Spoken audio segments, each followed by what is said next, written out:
that the what is it that Pakistan needs to grow? کہ اگر ہم کو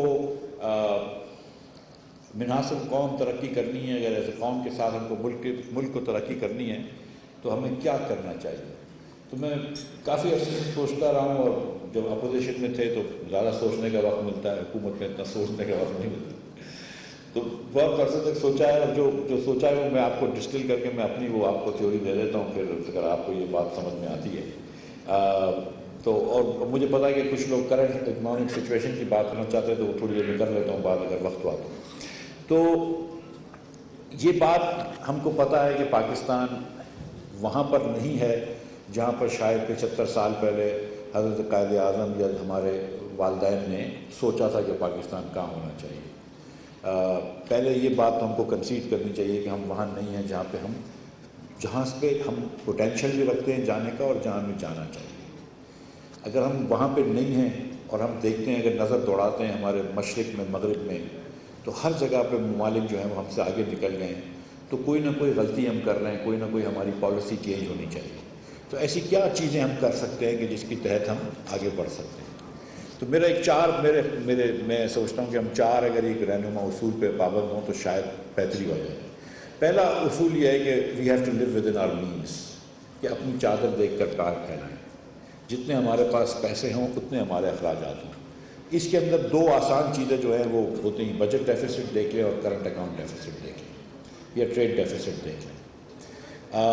آپ میں سے یہاں پہ کئی لوگ یہ جانتے ہوں گے کہ بجٹ ڈیفیسٹ جو ہوتا ہے وہی ٹریڈ ڈیفیسٹ میں یا کرنٹ اکاؤنٹ ڈیفیسٹ میں رزلٹ کرتا ہے. اس کی وجہ یہ ہے کہ جب حکومت بجٹ ڈیفیسٹ کرتی ہے تو حکومت ڈس سیو کرتی ہے، رائٹ. ہم جو پیسے حکومت لے رہی ہے آپ سے ٹیکسوں سے، اس سے زیادہ خرچ کرتے ہیں تو ڈس سیونگ ہوتی ہے، ہمیں کہیں اور سے پیسے چاہیے. اب وہ پیسے کہیں اور سے کہاں سے آتے ہیں؟ وہ پرائیویٹ سیکٹر سے لے سکتے ہیں آپ، بشرطے کہ پرائیویٹ سیکٹر کے پاس ایکسیس سیونگز ہوں. لیکن پاکستان میں پرائیویٹ سیکٹر کے پاس اتنی سیونگز نہیں ہوتی. جو سیونگز ہوتی ہیں اتنی انویسٹمنٹس ہوتی ہیں، بلکہ ایکچولی سیونگز کا ریشو تھوڑا سا کم ہے، سیونگز انویسٹمنٹ کا ریشو زیادہ ہے. تو پرائیویٹ سیکٹر کے پاس بھی اتنے پیسے نہیں ہیں کہ وہ حکومت کو فنڈ کر سکے. مثال کے طور پر اس سال 4000 ارب روپے کا ڈیفیسٹ ہوگا. پچھلے سال 5200 ارب روپے کا ڈیفیسٹ ہوا ہے. اور 4000 ارب روپے کا ڈیفیسٹ کرنا یعنی کہ اتنا کم کرنا یہ بڑا مشکل ہو رہا ہے ہمارے لیے. لیکن پچھلے سال جو ہے وہ 5200 ارب روپے کا ڈیفیسٹ ہوا ہے.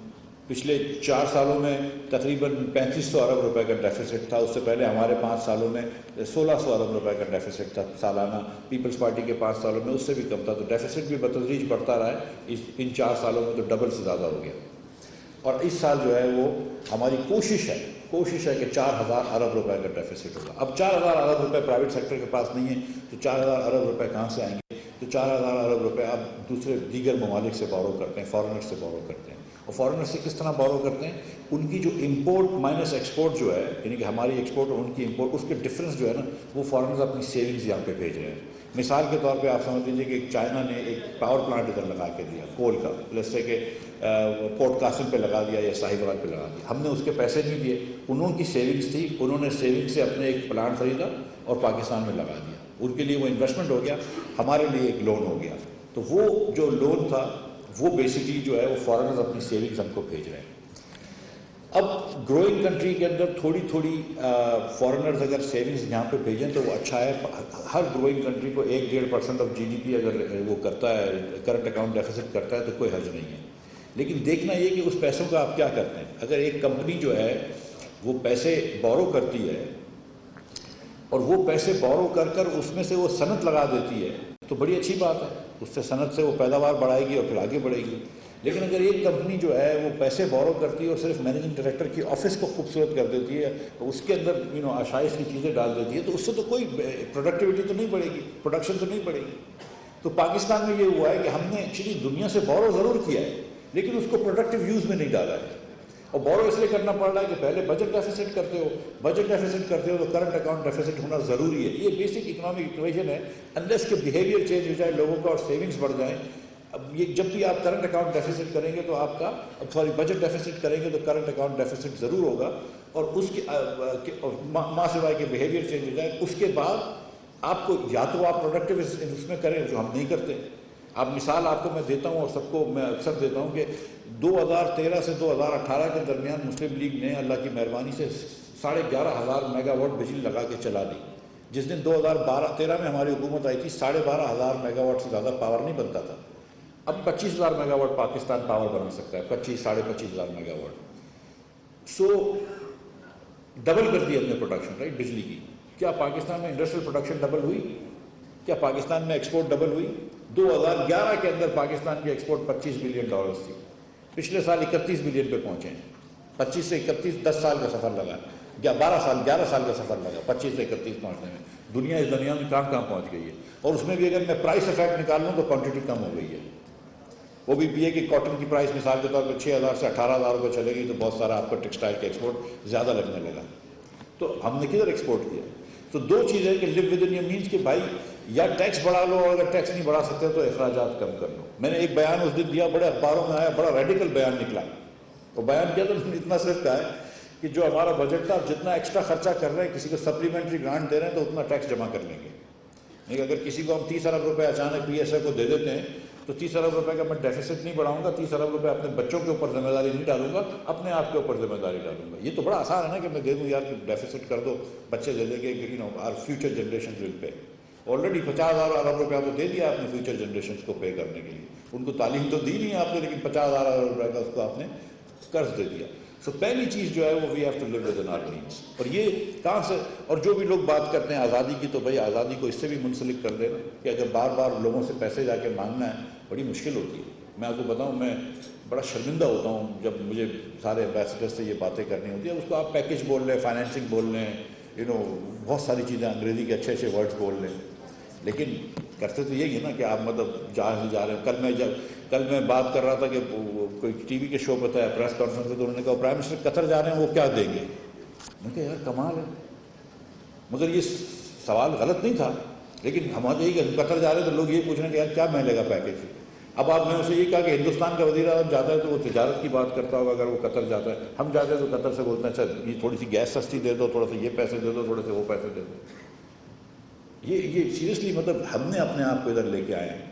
کیا وجہ ہے کہ بنگلہ دیش کے پاس 3 گنا ہم سے زیادہ پیسے پڑے ہوئے, 3.5 گنا زیادہ فارن ایکسچینج ریزروز, لیکن ہم سے پیٹرول بھی مہنگا بیچتے ہیں اور بجلی بھی ہم سے مہنگی بیچ رہے ہیں. کیا وجہ ہے کہ ہندوستان کے پاس 60 گنا زیادہ پیسے ہیں؟ کیا ہم سے 60 گنا زیادہ ہوشیار ہیں؟ کیا ہم سے 60 گنا زیادہ قابل ہیں؟ کیا وجہ ہے کہ ان کے پاس اتنے پیسے پڑے اور ہمارے پاس نہیں ہیں؟ ہم کسی سے کمتر تو نہیں ہیں خدا نخواستہ. لیکن ہم نے جو بھی کچھ کر رہے ہیں گورننس ماڈل کو تو امپروو کرنا ہوگا. تو پہلی چیز ہم کو ایسے سوچ لینی چاہیے کہ خودداری کی یا خود انحصاری کی شروعات وہاں سے ہوتی ہے کہ we have to live within our means. اب ہم نے کیا ہے, میں نے کہا میں 2 مہینے میں ایکسپورٹ نہیں بڑھا سکتا ہوں. ڈالر گر رہا تھا, میں سب کو آ کے بولتا تو کسی کو یقین نہیں آتا ہے. لوگ سمجھتے ہیں کہ جادو سے ڈالر اوپر نیچے ہو جاتا ہے کہ فائنانس منسٹر کو بیان دے دے گا تو نیچے کر لوں گا. ایک آدھ دن کا میرے کو بیان سے اوپر نیچے تھوڑا بہت ہو سکتا ہوگا, لیکن سچی بات ہے کہ انکمنگ ڈالرز اور آؤٹ گوئنگ ڈالر سے فرق پڑتا ہے. ہم نے کیا بڑا آسان, اور میں جولائی میں یہ کہہ رہا تھا, اللہ تعالیٰ کا کرم ہو گیا کہ یہ بات فوراً بھی ثابت ہو گئی. ہم نے کہا کہ دیکھو امپورٹ کو روک دیں گے, ایکسپورٹ فوراً نہیں بڑھتا, امپورٹ کو روک دیں گے تو انکمنگ ڈالرز جو ہیں وہ جتنے آ رہے ہیں وہ آئیں گے, لیکن آؤٹ گوئنگ ڈالرز کم ہو جائیں گے. یہ ہم نے کیا. اس مہینے کے اندر اللہ تعالیٰ کی مہربانی سے اب تک 700 یا 800 ملین ڈالر انٹر بینک کی مارکیٹ میں زیادہ آئے ہیں بنسبت جو ہم کو بھیجے گئے ہیں. جو پوری اگست کی پیمنٹس ہم کو کرنی تھی, باہر انٹرسٹ بھرنا تھا, 3 کوارٹر جو تھی پہلے ہفتے میں تھی وہ ہم نے کر دی. کسی کو پتہ بھی نہیں چلا کیونکہ 800 ملین ڈالر زیادہ آ گئے پہلے 2 ہفتوں کے اندر اللہ کی مہربانی سے. اور کیوں آئے؟ خالی امپورٹ روک دیا, تھوڑا سا امپورٹ سلو کر دیا. کچھ انڈسٹریز کو یہاں پہ تکلیف ہوگی, ضرور تکلیف ہوگی, لیکن آپ دیکھیں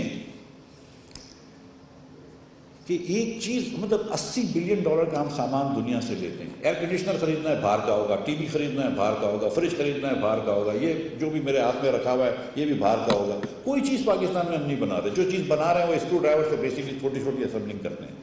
20 25 30 سال سے گاڑیوں کی کمپنی آئی ہے, $1 کی چیز ایکسپورٹ نہیں کرتے. پاکستانی بڑی کمپنیاں ہیں, ان کو پاکستان میں بیچنا ہوتا ہے, صرف پاکستان میں بیچنا ہوتا ہے. مجھے سمجھ میں نہیں آتی کہ پاکستان تو ایک غریب مارکیٹ ہے. اس غریب مارکیٹ میں آپ کیوں بیچ رہے ہیں جبکہ آپ امریکہ اور یورپ اور جاپان اور فارس میں بیچ سکتے ہیں, لیکن آپ کو پاکستان میں بیچنا ہوتا ہے کیونکہ پاکستان میں نفع زیادہ ہے, کیونکہ پاکستان میں پروفٹ زیادہ ہے, کیونکہ پروٹیکٹڈ مارکیٹ ہے, اس لیے آپ پاکستان میں بیچتے ہیں. اور پروٹیکٹڈ مارکیٹ اس لیے کہ کوئی ٹیکس نہیں دیتا. جب کوئی ٹیکس نہیں دیتا تو ہم کو امپورٹ کے وقت بہت زیادہ ٹیکس لگانا پڑتا ہے. جب امپورٹ پہ ٹیکس ہو گیا تو جو بھی پاکستان میں تھوڑی بہت اسمبلنگ کری, اور ہمارا ایک ماڈل ہے امپورٹ سبسٹیوشن کا, وہ ایک ماڈل کو لوگوں نے بہت ہی استعمال کیا ہے, اس سے رینٹ سیکنگ کی ہے. پوری دنیا ایکسپورٹ پروموشن کی طرف جاتی ہے, ہم کو امپورٹ سبسٹیوشن کی طرف آئے, اس پہ ہم نے بہت زیادہ مراد دی ہے. موبائل فون کی انڈسٹری ہے, میں بڑا خوش ہوں کہ موبائل فون کی پاکستان میں اسمبلی شروع ہو گئی ہے. 10% ان کو ڈیوٹی ایڈوانٹیج دے دیا آپ نے, 5% سے زیادہ ان کی ویلیو ایڈیشن نہیں ہے. ایک پارٹ موبائل فون کا یہاں نہیں بنتا. ہم بڑے خوش ہیں کہ موبائل فون یہاں بن رہا ہے. جتنی اس کو ڈیوٹی پروٹیکشن دی ہے اس کی ویلیو ایڈیشن سے ڈبل ڈیوٹی پروٹیکشن دی ہے. گاڑیوں کی کمپنیز کو دیکھ لیجیے, اس کی ویلیو ایڈیشن جتنی ہم نے ڈیوٹی پروٹیکشن دی گئی ہے. مطلب سب چیزیں آپ امپورٹ کر رہے ہیں اور ایکسپورٹ کوئی نہیں کر رہا. 30 بلین کا ایکسپورٹ ہے, اس میں سے 20 بلین تو ٹیکسٹائل ہے. ایک انڈسٹری پورے پاکستان میں صرف ایک ہی انڈسٹری ہونی چاہیے جو ایکسپورٹ کر سکے. تو جو دوسرا فوکس ہے میرا, جو میں سمجھتا ہوں, پہلا is to live within your means and second is to export. کہ یہ 80% مینوفیکچرنگ اگر پاکستان کی صرف پاکستانیوں کو بیچ رہی ہے تو یہ غلط کر رہے ہیں. یہ فارماسیوٹیکل کمپنی نے اس کو یہاں پہ مارٹن ڈاؤ میرے دوست تھے, اللہ تعالیٰ ان کو جوار رحمت میں جگہ عطا فرمائے, یہ ان کی کمپنی کر رہی ہے. بڑی قابل کمپنی ہے, لیکن آپ دیکھ لیجیے گا ان کی اور جتنی ہماری فارماسیوٹیکل انڈسٹری ہے سب کے سب لوکل سیلز کرتے ہیں. ایک دو کمپنیاں ہیں جو انہوں نے ایکسپورٹ شروع کیا, اور بہت مشکل ہوتا ہے ایکسپورٹ. ہم کو ان کی مدد کرنی چاہیے ایکسپورٹ کرنے میں, ہم کو دوسری کمپنیز کی مدد کرنی چاہیے, لیکن ایکسپورٹ بہرحال کروانا ضروری ہے. میں آپ کو ایک قصہ بتاؤں, میں نے کتاب پڑھی تھی, جیل میں جانے کے فائدے ہوتے ہیں ویسے.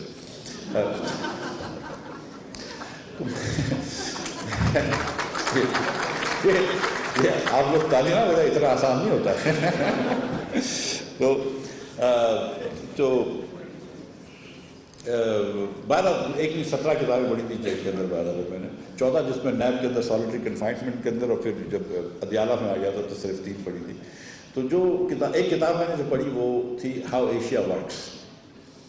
تو اس میں یہ تھا کہ ایشیا کے اندر ایکسپورٹ کا فوکس کتنا کیا گیا, اور جس ملک میں بھی دیکھ لیں, تائیوان کو دیکھ لیں, چین کو دیکھ لیں, جاپان کو دیکھ لیں, کوریا کو دیکھ لیں, سب کے ایگزامپل تھے. انڈونیشیا, فلپین جو ایگزامپل تھے کہ جو جہاں پہ پالیسی کام نہیں کری گئی اور جہاں پہ پالیسی کام کی گئی.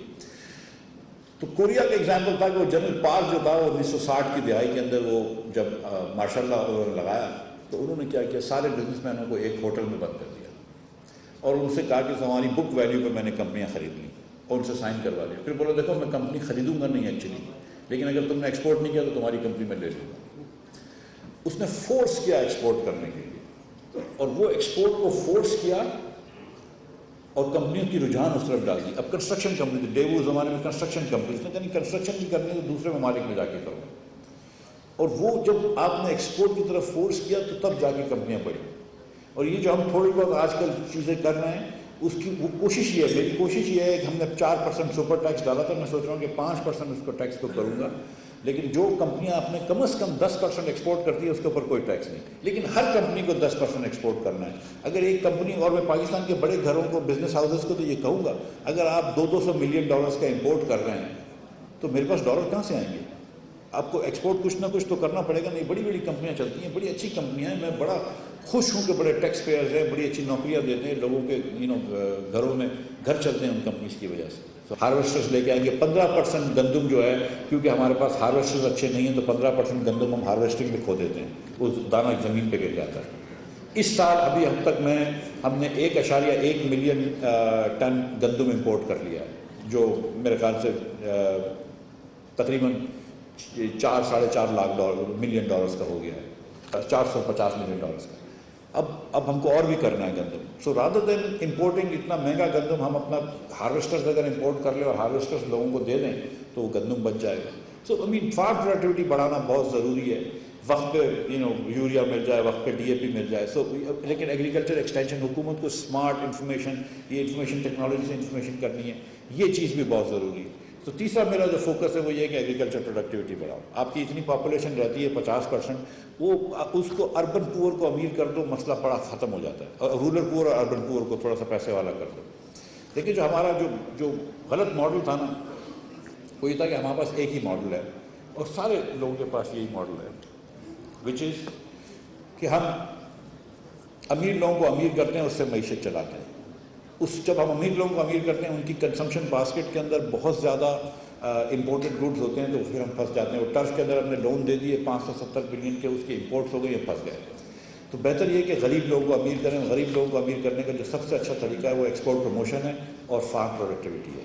اور آخری چیز جو میری ہے, جو چوتھی چیز ہے, جو میرے خیال سے شاید آپ سب سمجھتے ہیں کہ مجھے پہلے بولنی چاہیے لیکن میں چوتھے نمبر پہ بول رہا ہوں, از ٹو ایجوکیٹ آور چلڈرن. دنیا میں ہر 10واں بچہ جو پڑھا لکھا نہیں ہے وہ پاکستانی ہے. آدھے پاکستان کے بچے آج پڑھے لکھے نہیں ہیں, اسکول کے باہر ہیں, آدھے بچے ہمارے. حکومت فیل ہو گئی ہے, صوبے کی حکومتیں بھی فیل ہو گئی ہیں, وفاق کی حکومت بھی فیل ہو گئی ہے. یہ حکومت سے مراد ہے کہ 70 سال میں ہم فیل ہو گئے. اگر آدھے بچے بھی ہم نہیں پڑھا پا رہے تو اوبویسلی فیل ہو گئے. پرائیویٹ سیکٹر میں بھی وہ بھی فیل ہو گیا ہے. کچھ لوگ ہیں ٹی سی ایف والے ہیں, کچھ لوگ ہیں جو اچھا کام کرتے ہیں, کام کر رہے ہیں. لیکن سچی بات ہے کہ یہ ہماری بہت بڑی ذمہ داری ہے. اور بڑے چیریٹیبل لوگ ہیں پاکستانی, لیکن ہم نے اسکولیں کھولنی چاہیے. ہر بزنس کو میں دعوت دیتا ہوں کہ اسکولیں کھولو اور بچوں کو پڑھا دو. اسکولوں کھولو اور بچوں کو پڑھا دیں. لڑکیوں کی اسکولیں خاص طور پہ کھولیں اور بچوں کو پڑھا دیں. ہم یہ صرف کر لینا, صرف بچوں کو پڑھا دینا. تو وہ کہتے تھے نا, وہ ایرسٹاٹل کہتا تھا نا کہ parenting is the most important job in the world, because if you raise your children well in one generation all of societies problems can be solved. And think about this, اگر ہم ایک generation میں اپنے بچوں کو پڑھا دیں تو اگلے جنریشن سے سارے مسئلے ہمارے ختم ہو جائیں گے. میں سیریسلی کہہ رہا ہوں کہ سارے یہ صرف 4 چیزیں کر لیں نا, بچوں کو پڑھا دیں, ایکسپورٹ کے اوپر فوکس کریں, فارم پروڈکٹیوٹی بڑھا دیں, اور we start living within our means. تو میری جاب جو ہے, جو بھی فائنانس منسٹر بعد میں ہوگا اس کی جاب کے اندر 90% اسٹریس ختم ہو جائے گا.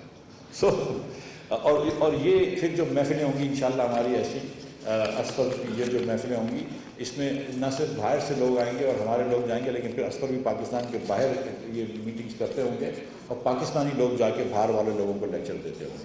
تو میں بہت شکریہ آپ لوگوں کا دیتا ہوں. آپ لوگوں نے بڑی پیشنٹلی مجھے وقت دیا ہے بات کرنے کا. ایک مرتبہ پھر آپ تمام خواتین و حضرات کا شکریہ. اسفر آپ کا شکریہ.